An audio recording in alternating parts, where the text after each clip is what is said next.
जब हमारे बेटे संजय की शादी चांदनी के साथ तय हुई थी, तब मैंने मन में शांति से बैठकर विचार किया कि ये चांदनी है कौन जो हमारे घर में आ रही है। तो मुझे उसके जवाब कुछ इस तरह मिले जो सीनियर ग्रुप के लोगों के लिए शायद काम में आ सकें, क्योंकि मेरे काफ़ी काम आ रहे हैं। जब भी किसी को कोई बेटी पैदा होती है तो उसे पता होता है गोदी में उठाते वक्त उसी वक्त कि ये मेरे पास किसी और की अमानत है। 22-25 साल की शादी में के बाद मुझे छोड़कर वो चली जाएगी, किसी और घर की राजकुमारी बनकर वहाँ की रानी बनने के लिए चली जाएगी। इस तरह से हर बेटी के माता पिता को पता होता है कि वो हमारी नहीं है, वो हमारे पास कहीं किसी की अमानत है। तो मुझे यही ख्याल आया कि चांदनी जो हमारी बहू बनने वाली है वो तो हमारी बेटी से बढ़कर हमारे लिए हो जाएगी। क्यों कि उसी वक्त हमारे बेटी की शादी हुई थी कुछ समय पहले, और अब वो किसी पराये घर की राजकुमारी बन गई थी या वहाँ की रानी बन गई थी। तो अब वो हमारे पास आने के लिए उसको अपने सास ससुराल की इजाज़त लेनी पड़ेगी। लेकिन हमारी बहू कौन है? बहू बेटी से बढ़कर होती है। इस टाइटल के साथ मैंने कुछ विचार इस तरह रखे हैं। हमारी अमानत कहीं और पलकर बढ़ती है, अपने माता पिता से अच्छे संस्कार लेकर उनसे ज़्यादा हमें प्यार करती व सम्मान देती है। वो कैसे? कि हम सिंधी समाज में बेटी कभी भी माता पिता के पाँव नहीं छूती है, लेकिन बहू इनवेरिएबली हमेशा अपने सास ससुर के पाँव छूती है। जब भी बाहर से आती है या जाती है तो पाँव छूती है, और ज़्यादा करके बेटी माँ को तू करके संबोधित करती है, माँ मुझे ये लेकर दे, माँ मुझे वो लेकर दे। लेकिन बहू कभी भी सास ससुर को तू करके संबोधित नहीं करती है, हमेशा अपनी सास को वो आप करके या सिंधी में तमा करके संबोधित करती है। तो वो हमें उनसे ज़्यादा इज़्ज़त और प्यार देती है। तो इस तरह से हमारी बहू हमें ज़्यादा प्यार करती व सम्मान देती है, जो अपने माता पिता से ज़्यादा होता है। तो बात यही उठ रही थी कि हमारी बहू अपने माता पिता से अच्छे संस्कार लेकर उनसे ज़्यादा हमें प्यार करती व सम्मान देती है। यथाशक्ति धन धान्य लेकर लक्ष्मी की तरह हमारे घर पधारती है। तो मैं कहीं ये कविता बता रहा था तो किसी ने एतराज़ उठाया कि भाई सब लोग ऐसे नहीं होते हैं, कोई दहेज वहेज नहीं लेते हैं। कभी कभी शादी का जोड़ा भी मैंने अपनी पत्नी बहू के लिए दिया था। तो मैंने कहा भाई आपकी बात बिल्कुल ठीक है, लेकिन एक बात ये समझो कि जब भी आपकी बहू ने किसी के पाँव छुए तो उसे क्या आशीर्वाद मिला? सदा सुहागन रहो या दूधो नहाओ पूतो फलो। तो ये आशीर्वाद किसके लिए था? आपके बेटे के लिए था। तो आपके बेटे को इतना बड़ा आशीर्वाद मिला, क्या ये कुछ कम है? तो आपकी बहू जब आती है तो कोई लेकर आती है।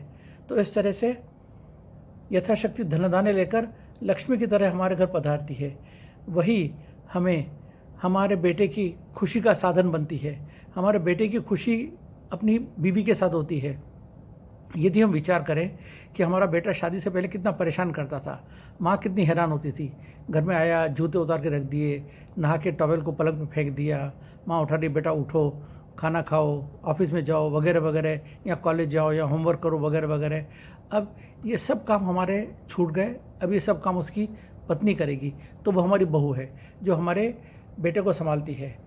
तो मन्नतों और दुआओं से प्राप्त हमारा बेटा जो हमारे बुढ़ापे का सहारा और खुशी है, उसकी सबसे ज़्यादा खुशी उसकी पत्नी, वो हमारी बहू है। तो बहू का कितना बड़ा रोल हो गया कि उसने हमारी सब समस्याएं दूर कर दी, हमारे इस बेटे को संभाल लिया।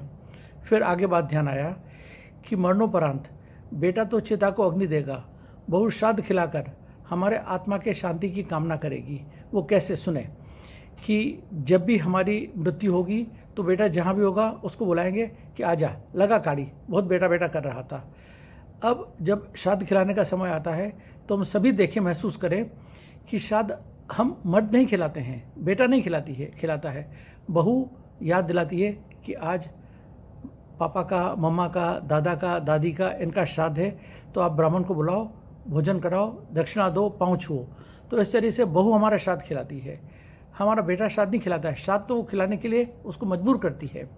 फिर वही बहू हमें हमारा वंश चलाने का साथी प्रदान करती है।